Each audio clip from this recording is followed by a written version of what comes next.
Oh boy, here we go again! Oh my gosh, it's another episode of American Jew, the only Jew cast coming to you right now from the Lower East Side, New York, that you're listening to. This is the only one you're listening to right now. I mean, that is true. I think that's demonstrably true. Yes, it's definitely true. I feel very good about that. These are the only Jewish space lasers you want coming into your ears today. Pew, pew, pew, pew, pew, pew. No matter what Marjorie Taylor Greene says she did or didn't It's very say. weird how she said that, like, she didn't say the thing that she said, and she's trying to pretend like she's not anti-Semitic. But, I mean, that's a whole other thing. It's a whole other thing. We don't like her. Nobody What do you likes her. feel about the holiday, though? Tisha B'Av. Tisha B'Av. We just had Tisha B'Av. Yeah. The Jewish Earth Day. Finally, this I know is a weed holiday. This is the weed holiday, Jordan. I know. You're like the boy who smoked weed, though, because you say every holiday is a weed holiday. So, like, how are we supposed to say, oh, no, this one actually really is the weed holiday? Well, I know that this one's really a weed holiday because my weed dealer texted me today to wish me a happy Tu B'Shvat. Tu B'Shvat. Tu B'Shvat? Yeah. Okay, well, that's very on brand for a weed dealer to text you the day after Tu B'Shvat to wish you a happy Tu B'Shvat. It is. It's pretty on brand. He is a Jew as well. He's a member of the tribe. He's a member of the tribe. Oh, Jews keeping the money in the Jewish community, even when it comes to drugs. He sent me a picture, praying to trees as he was rolling some up.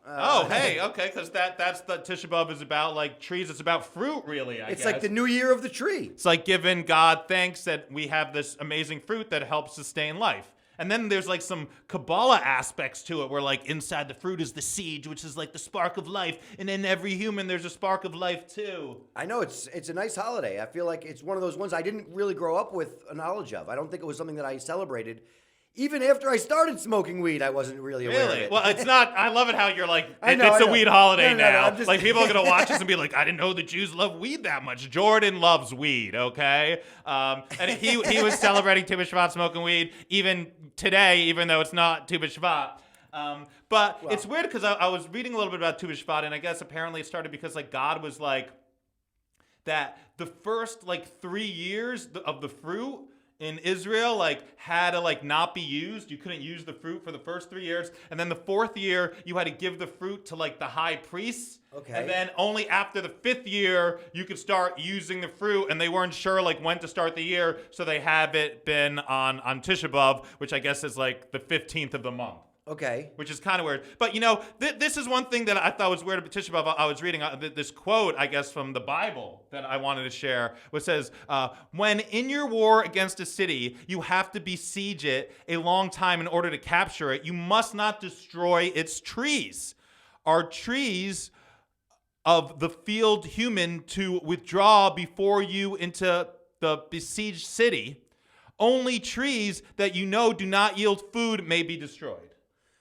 Okay. So the reason why I wanted to read this Interesting. is because Israeli settlers are constantly destroying Palestinian olive trees. Like they are constantly doing it. And like it says in Deuteronomy, actually, don't destroy the trees. And they are doing that all the time. How annoying and frustrating is that? They don't even follow their own book. Oh my God! And good luck getting those people to extend an olive branch. I mean, I know it's a little hard to understand. When I was reading it, I felt illiterate at the part like, are trees of the field human to withdraw before you into like besiege the city, whatever. But I think it's pretty clear. Don't destroy trees, especially trees that provide food for people. And there are these olive trees that have been in Palestinian families for generations that these deranged terrorist Israeli settlers destroy, and it's just horrible and disgusting. And they can't even take their own advice. It is a little crazy. It is. I mean, it is kind of funny how I turn everything into a weed holiday, and you turn everything into a plight against how the Palestinian people are being. I mean, fed I don't on. know everything. I mean, they destroy these trees that are Palestinian livelihood, and I thought that was interesting where the thing says, do not destroy trees that provide food, and they seem obviously not to care because they want to cherry pick what's convenient for them, and often it doesn't really have to do with religion. It has to do with greed. I mean, I think this is also one of those things that I think we can all agree it should be a thing that universally we accept as a thing. Don't destroy trees. Don't destroy trees. That should have been like one of the 10 commandments. I mean, no matter what kind of carbon footprint you're putting down, we can all agree that we need the fucking trees. We need the trees. We need the trees. Trees are good. I like trees. I mean, I'm not a tree hugger, but I More like, trees. We need more trees. He's a tree smoker. You You just went right past my perfect segue to talk about the Parsha. okay. Let's talk about Like the I was like, Parsha. it should be one of the 10 Commandments, and like you just ignored it because this week's Parsha is the 10 Commandments. It is the 10 Commandments this week. This is This a big week one. is the 10 Commandments. Right? Yeah. So it starts off with Moses' father-in-law shows up. Jethro. Jethro shows up and he's like, hey, I heard you know God and you're performing all these miracles. I don't know. When I hear Jethro, I just think it sounds like that. So Right. Jethro shows up with Jewish hillbillies. Moses' wife and 2 kids, by the way. Right. Because Moses has not been there for his kids at all. What an absentee father. I'm sure the kids showed up. It's like, oh, Dad, I'm sorry that you're too busy freeing the Jews to come to my baseball game. doing everything for the Jewish people, but not for your own family. Yeah, right, What's the matter Dad. with you? So the Jethro comes. He heard that God did all these miracles. I guess he wants to get in on it, right? I Is guess, that the yeah. deal? He's- It's like all it took for him to get accepted by his father-in-law is to be God's guy. You know, God's number one dude. Not only, hey, Moses, we're family. We got to we get to sit at the head of the table here. Right, so one of the things that happens is, I guess, everyone's coming to Moses with, like, their problems and asking Moses for, like, advice, and the father-in-law sees this, and he's like, dude, what are you doing, man? Like, you're going to burn yourself out. You got to appoint, like, judges. Yeah, you gotta appoint a bunch of judges. You got to learn how to right? delegate. Freaking father-in-laws always think they know best and got to give advice. Yeah. So he takes his father-in-law's advice, and he starts getting some judges. He's like, oh, this is a good idea. What am I doing all the work for? I'm leading these people. I'm talking to God. I was talking to Moses. I'm parting seas. Let some other judges deal with this stuff. Yeah, that happens, and then they're getting ready for the 10 Commandments, right? Right. Because God's telling them, yo, it's going to be like a show. We're going to have lights and thunder and lightning, and it's going to be awesome, and like gather the Jews at the mountain, but not too close, and make sure they don't look. By the way, that has a very like Wizard of Oz aspect. Yeah, it definitely where he's like, whatever you do, don't get too close and don't look at us, okay? Well, I'm like, wait, this didn't sound fishy to anybody? It sounds fishy that it comes from Moses. Moses is like, God is going to give us a message. It's going to be an amazing spectacle. I'll be right back. It's kind of weird. So they go to Mount Sinai, and I love it. And God tells us. He tells the Jews basically that we're the chosen people. Right. And I found another quote interesting. I'd like to read. Okay. He goes, "Now, if you will obey me faithfully and keep my covenant, you shall be my treasured possession amongst all the people. Indeed, all the earth is mine, but you shall be to me a kingdom of priests and a holy nation." But it comes with strings right off the top. Like, right? So he's like, hey, I really like you guys. Yeah, but then later he when he's given the 10 Commandments, so then he gives the 10 Commandments. Right? And He appears, and it's like, there's a shofar. I don't know who's blowing the shofar, but there's just like a huge shofar sound, and don't get too close, don't look at God, but he's here, and there's all this thunder and lightning, and it's very, very frightening for all the Jews. And yeah, and he warns them, go down and tell them, do not look up at the Lord, lest they perish. Yeah. Suspicious. Very suspicious right there. So then God gives the 10 Commandments. The first commandment is to believe in God. Yeah. And the second one is don't believe in any other god. Don't believe in any other gods. Now, I love this. For I, the Lord your God, am a jealous God, visiting the guilt of the fathers upon the children, upon the third and upon the fourth generations of those who reject me. Wow, what a dick. If you reject him, he's not only going to mess with your kids, but he's going to go 4 generations he's going to mess with. I didn't realize that God even says it. Like, listen, I am very insecure. Right? He says, I'm jealous. I need to know that I'm the only one. I'm going to constantly tempt you with others, but you're going to have to. Every couple of months, I got to make sure. And you better love me, or else. He says, but if you show me kindness to the 1000th generation of those who love me and observe my commandments. I mean, this is like a textbook abusive relationship. It's very weird, right? And you're already not supposed to be looking at him. Okay? Right. Don't make eye contact with me. And it's only me. And if you fuck with me, I'm going to mess with your whole family. I mean, I feel like we need to go to couples therapy with God at some point. and then the Jews will finally get a handle on some of their anxiety and our neurosis. Because I think this is where it comes from. The copay is having to pledge your allegiance for life, though. This is really, I think, the fact that God even says it outright, I'm a jealous God. Right? I'm afraid that there's other gods out there that might be better than me. What do you mean you're jealous? You're God. You are God. Who? If God is jealous, what point do we have? And it's weird because God says, don't be jealous, like God's jealous, but then the last commandment is don't covet other people's things. Right. Which is almost seems like God isn't taking his own advice, but let's not jump to the 10th one, I guess. So the third commandment is don't take God's name in vain. Right. Again, it's all about him. It's all about him. Then it's about the family. No, then it's keep the Sabbath. See, keep the Sabbath. Again, about him. Okay. Then honor your father and mother. All right, so 5. That's 5. All right, it's in the top 5. And then 6 is don't murder anybody. That should be the first commandment. Right. Don't kill should be the first commandment. What do you mean it waits till 6? Well, what if you did it in the name of God? Then it might be okay. What if that person didn't believe not in God? in the name of God in vain, but would it be in vain if you murdered somebody? I mean, but I just think it's weird. It's like the 10 commandments, and it's not until the 6th one till it's like something that's like really relevant to society about not killing people. Again, another kind of like red flag. And then the next one is don't commit adultery. Right. Which, like, what? I think if anything, it should be like, don't rape. Why isn't there like a don't rape commandment? And some people say, oh, this is the don't rape commandment. And I'm like, it seems adultery is pretty clear. Like, don't have sex with like other people's wives or girlfriends or anything like that, which I believe in. Outside of Judaism, I feel like if you're in a relationship and you're committed to somebody, that you should honor that. And if you don't want to, just tell them. Just tell them and leave and then go do it. But don't like deceive them or hurt them in that way. Right. That's how I feel. I mean, it's crazy that it's, number 7 to get there. Right? And then after adultery, it's don't steal. All right. Okay, another good one. I mean, if you remember the Carlin bit, adultery is kind of like stealing. It is stealing someone else's wife. Don't steal. I wonder if that includes stealing other people's land. Here we go. Anyways, then it goes to do not bear false witness. Right. Okay.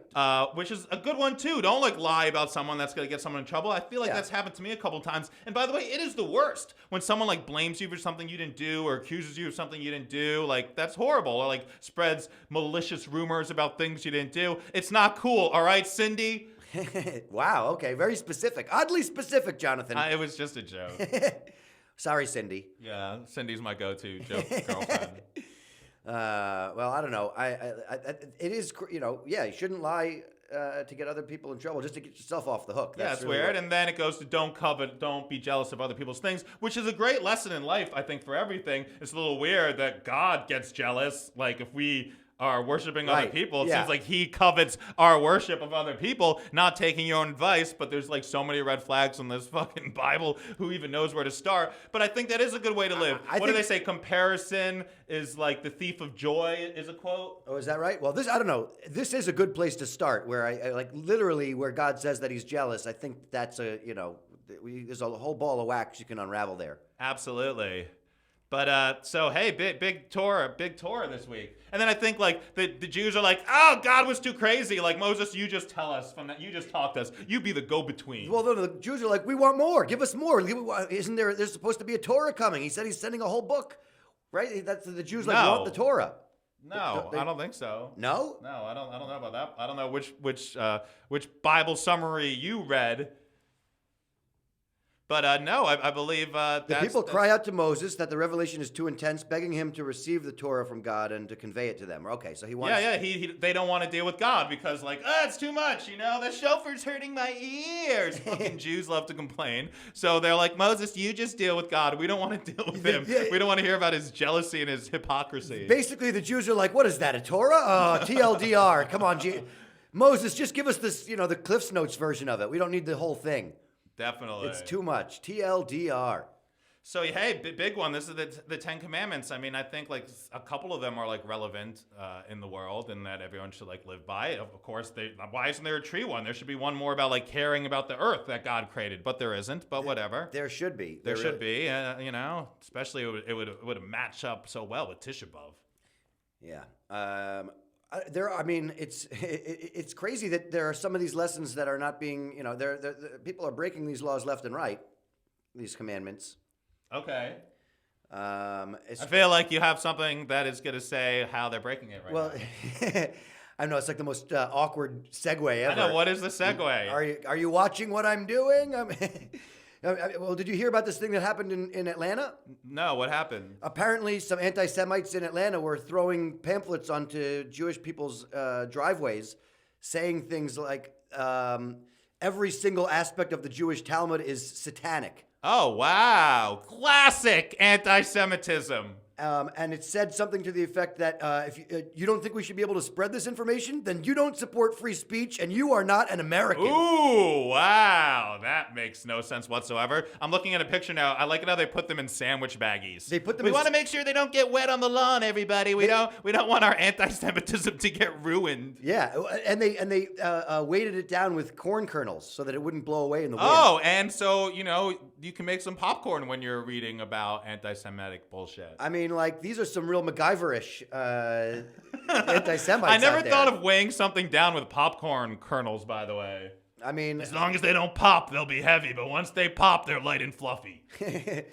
I guess. Or it's like, are you an anti-Semite also? This is in case you want to have some popcorn during the show. Hey, call up your fellow anti-Semites and let's get some popcorn going. We got these Jews popping off over here. Uh-oh. Hey, well, that's one story, but I like what happened in San Francisco better. Oh, you like the San Francisco story better? The billboards. Is that what you mentioned before? Because there were these billboards, which I've seen in New York. They have one, and they're from this organization, I guess, called Jubilong. Yes. So this organization called Jubilong, and I saw some of the billboards. I think they're ridiculous. I'm sorry. And it seems like this organization, some of the people in charge of it have said very racist and bigoted remarks in the past, but that's besides the point. So they had some sort of billboard up in San Francisco saying what the opposite of what we say and what we believe, and something that definitely isn't true, that anti-Zionism is anti-Semitism. And then somebody wrote on that billboard, "Free Palestine."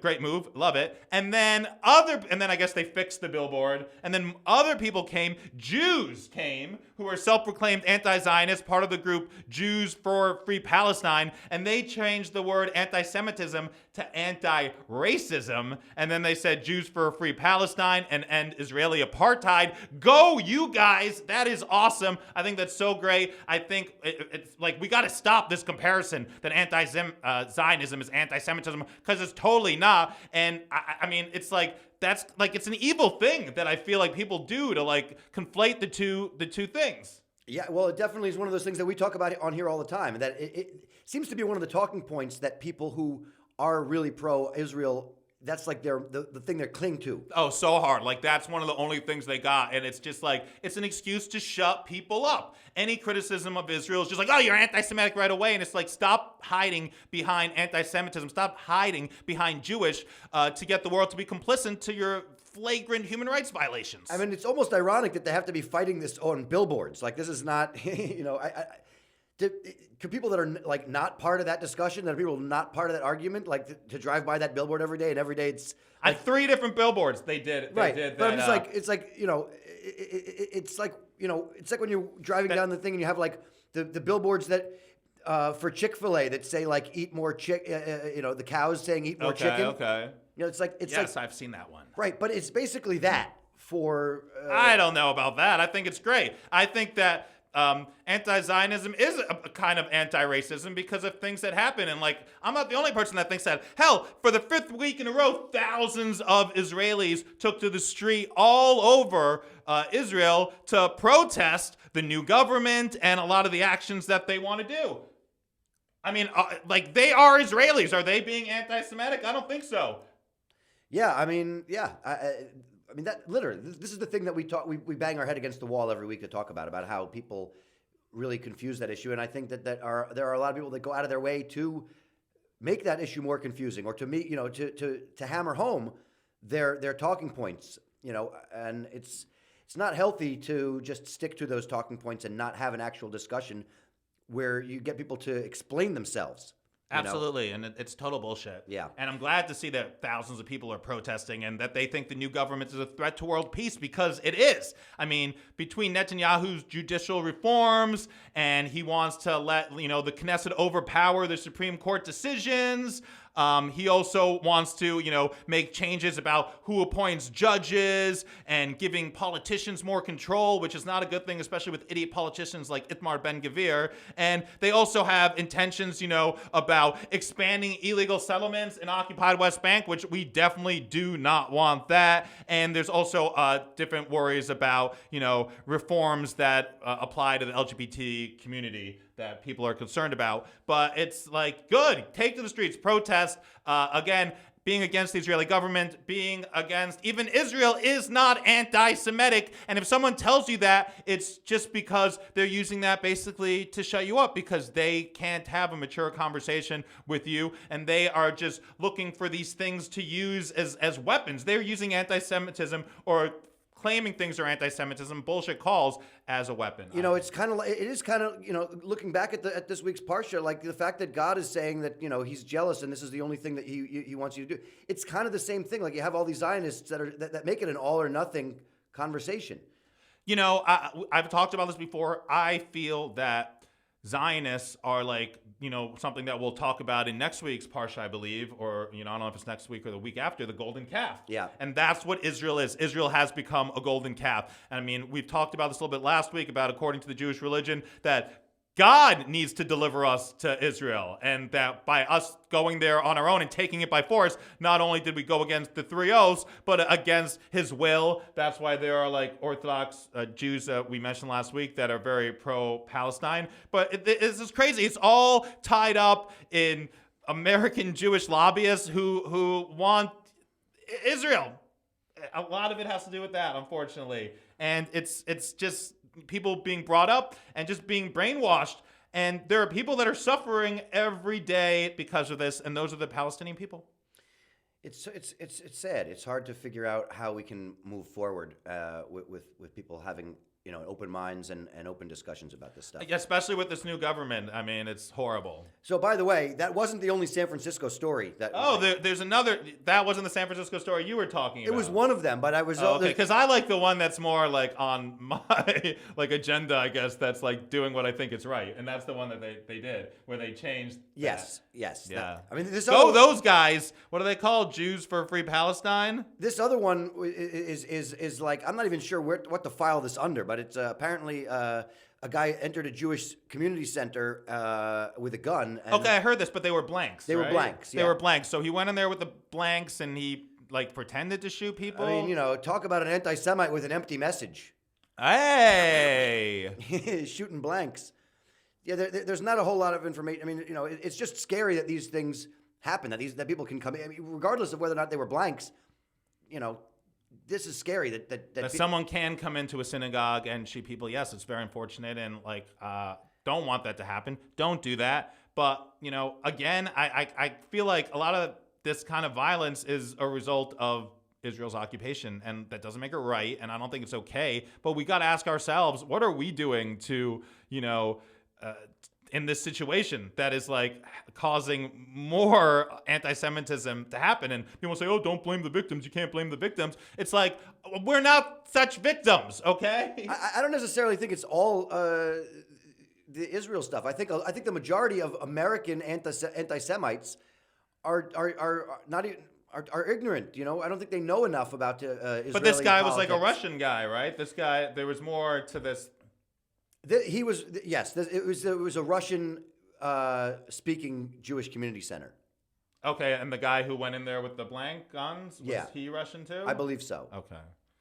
I mean, I don't know for sure, but his name is Dmitry. That sounds pretty Russian to me. Yeah. Well, hey, listen, these kind of attacks are horrible. They're absolutely terrible. And yeah, like they should not happen. And it sucks that like there needs to be higher security in synagogues and stuff like that, even in America. But I mean, like even anti-Semites. Even the story from Atlanta of these people that are spouting anti-Semitic propaganda and putting out these flyers and people's driveways. That seems just like old school anti-Semitism. Yeah, yeah. That's OG anti-Semitism, not the new anti-Semitism. I mean, I think the new anti-Semitism is going to overtake the old anti-Semitism, and I think a majority of anti-Semitism in the world is because of what happens in Israel and Palestine. But like that's just like ignorant, dumb protocols of Zion, stupidity, anti-Semitism. Right. This is, but that stuff is troubling as well. I mean, the fact that stuff is still popping up with frequency is, the fact. I mean, obviously, we talk about this about how Israel's not doing the Jews any favors by sticking to these Zionist talking points. But no. Israel, I think we talked about this week. They say Israel's, Israel's a place for the Jews to come. You need Israel. The Jewish community needs Israel. Also, there's going to be like more bad things happening to Jewish people. But I almost feel the opposite right now. I feel like Israel is causing a horrible perception of Jews around the world. And I think bad things are happening to Jewish people, like the shooting of, the 7 Israelis outside of a synagogue because of Israel. Yeah. I still think that, this old school anti-Semitism is still very dangerous, and it's still a lot of it out there. It's definitely still dangerous, but it's not based on reality. I think that's the difference. I think the anti-Semitism that comes because of, Israel's occupation, it's real. The anti-Semitism of this idiot, Satan worshippers, whatever, we control the media, we control everything, the Jews have their own agenda. Like, it's bullshit, Yeah. Well, yeah. That's just ignorance. Yes. So I guess that's like a big difference that I have. But yes, you're right. They're both horrible.